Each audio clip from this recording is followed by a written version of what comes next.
System are strong and resilient and well positioned to deal with the challenges they may face now or in the future.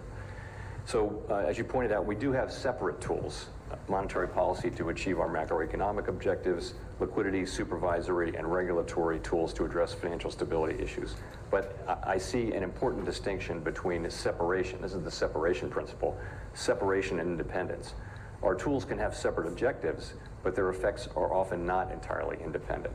So the tools are complementary almost all of the time because financial and macroeconomic stability are so deeply intertwined.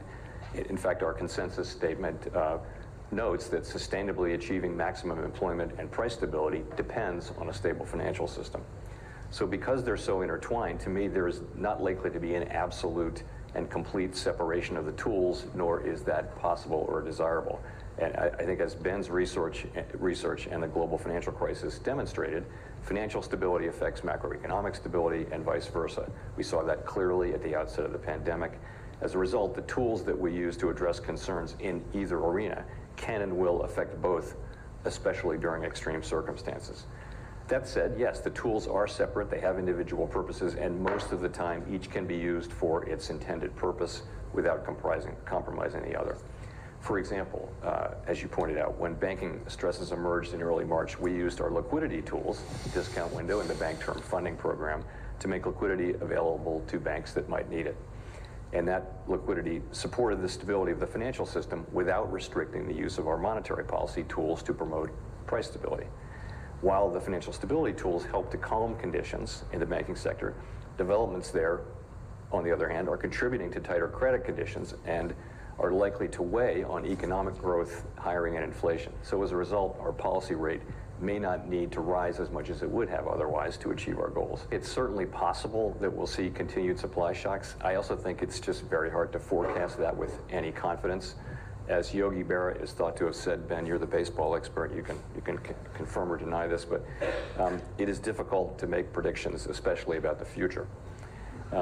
So I think that the best we can do at this stage is probably to just identify the factors that we think can lead to further negative supply shocks. I will say that, though, that positive supply shocks related to globalization largely probably contributed significantly to the period of low inflation that either ended or was interrupted by the onset of the pandemic. And I'm thinking there of the vast increase in global labor supply, the development of efficient global supply chains, facilitated by technological advances and things like that. And I would say those positive supply shocks do not seem likely to be repeated. At the same time, the drivers of the current inflationary surge certainly included a sequence of large negative supply shocks to the global supply chain for goods, which also experienced a large and persistent shift in demand from services to goods, and also the supply of workers. On top of that, Russia's war against Ukraine brought further shocks to global supply chains, particularly supplies of energy and non-energy commodities. So we can't know how persistent those shocks will be or whether further negative supply shocks will come along. Will globalization be partially or fully halted or reversed? Will it resume again as the pandemic mercifully recedes into memory? We can't really know that now.